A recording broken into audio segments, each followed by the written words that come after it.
नमस्कार, मैं हूं सत्येंद्र शर्मा और आप देख रहे हैं पंजाब केसरी.com। देश की राजधानी दिल्ली में अगले साल विधानसभा चुनाव होना है। ऐसे में रण का मैदान तैयार हो चुका है। हालांकि बिगुल बजना अभी बाकी है, लेकिन अभी से चुनाव को देखते हुए यहां पर प्रमुख दलों ने अपनी तैयारियां शुरू कर दी हैं। इनमें से कई दलों ने तो अपने सभी प्रत्याशियों के नामों की घोषणा भी कर दी है।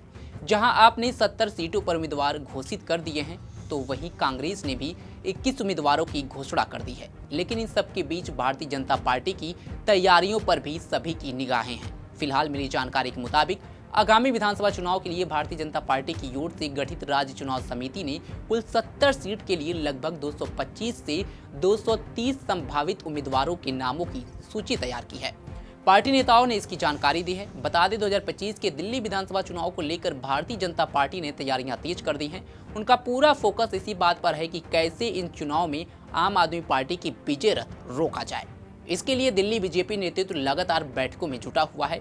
उनकी योजना राष्ट्रीय राजधानी की सभी 70 सीटों पर उम्मीदवारों के नाम फाइनल करने पर है। भले ही आम आदमी पार्टी ने सभी सीटों पर उम्मीदवारों के नाम का ऐलान कर दिया है, इसके बावजूद बीजेपी जल्दबाजी के मूड में नहीं है। उन्होंने हर एक सीट पर उम्मीदवार फाइनल करने के लिए खास रणनीति तैयार की है। बीजेपी सूत्रों के मुताबिक दिल्ली की सभी 70 विधानसभा सीटों के लिए 2 से 3 संभावित कैंडिडेट्स के नाम शॉर्टलिस्ट किए गए हैं। ये फैसला पार्टी कार्यकर्ताओं से रायशुमारी के बाद और कई सर्वे के आधार पर लिया गया है। इसी बीच गुरुवार शाम को दिल्ली में बीजेपी राज्य समिति की बैठक हुई, जिसमें चुने गए कैंडिडेट्स पर विचार विमर्श हुआ। हालांकि बीजेपी की फाइनल लिस्ट केंद्रीय चुनाव समिति की बैठक के बाद ही जारी की जाएगी। पार्टी सूत्रों के अनुसार बीजेपी के राष्ट्रीय अध्यक्ष जेपी नड्डा की अगुवाई वाली कोर कमेटी शुक्रवार या शनिवार को बैठक करेगी। इस बैठक में उम्मीदवारों की सूची को और छोटा किया जाएगा। खासकर उन नेताओं पर ध्यान दिया जाएगा जो हाल ही में दूसरी पार्टियों से बीजेपी में शामिल हुए हैं। अंतिम फैसला प्रधानमंत्री की अध्यक्षता वाली केंद्रीय चुनाव समिति लेगी। यह बैठक इसी हफ्ते के आखिरी में होने की उम्मीद है। बीजेपी की दिल्ली यूनिट को अपने राष्ट्रीय नेतृत्व से भी कुछ स्पष्टीकरण का इंतजार है। दिल्ली में आम आदमी पार्टी की मुख्यमंत्री महिला सम्मान योजना का मुकाबला करने के लिए बीजेपी महाराष्ट्र की लाडली बहन और मध्य प्रदेश की लाडली बहना जैसी योजना लाना चाहती है। इस योजना को दिल्ली चुनाव के घोषणा पत्र में शामिल करने पर विचार चल रहा है।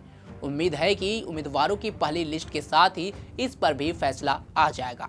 इसके पहले दिल्ली बीजेपी अध्यक्ष वीरेंद्र सचदेवा की अध्यक्षता में बुधवार को 21 सदस्यीय राज्य चुनाव समिति की घोषणा की गई थी। इस समिति का काम संभावित उम्मीदवारों की जांच करना है। आम आदमी पार्टी ने दिल्ली की सभी 70 विधानसभा सीटों के लिए अपने उम्मीदवारों का ऐलान कर दिया है।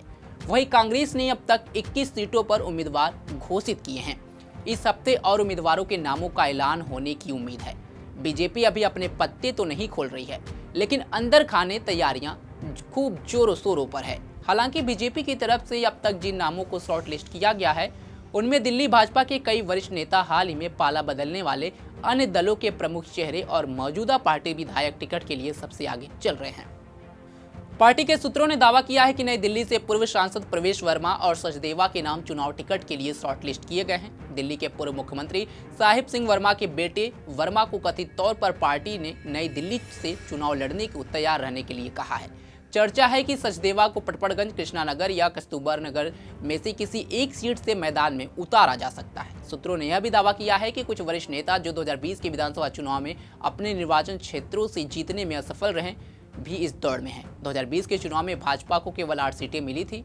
सूत्रों का कहना है कि उसके बावजूद 7 विधायकों में से कुछ को इस बार फिर से टिकट नहीं दिया जा सकता है। हाल ही में भाजपा में शामिल हुए अरविंदर सिंह लवली, राजकुमार चौहान, कैलाश गहलोत और राजकुमार आनंद जैसे नेताओं पर भी उम्मीदवारी के लिए सक्रिय रूप से विचार किया जा रहा है। तो वहीं दिल्ली में भाजपा का कोई प्रमुख चेहरा नहीं है।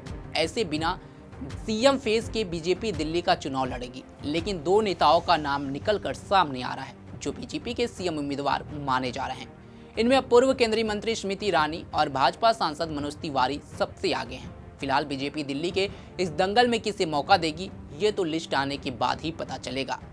लेकिन दिल्ली का यह चुनाव बेहद ही दिलचस्प होने वाला है और इस चुनाव में सीधे तौर पर त्रिकोणीय मुकाबला देखने को मिलेगा। एक तरफ आम आदमी पार्टी है जो लगातार तीसरी बार सत्ता पर काबिज होने के जद्दोजहद कर रही है, तो वहीं कांग्रेस और बीजेपी दिल्ली की सरकार यानी कि आपको लगातार तीसरी बार यहाँ पर सत्ता पे काबिज होना देखना नहीं चाहती है और उसे सत्ता से उखाड़ फेंकने में लगी हुई है। फिलहाल इस जोर आजमाइश के खेल में आपकी क्या राय है? कमेंट बॉक्स में जरूर बताएं। ऐसे ही तमाम खबरों के लिए जुड़े रहे हमारे साथ और देखते रहे पंजाब केसरी.com। धन्यवाद।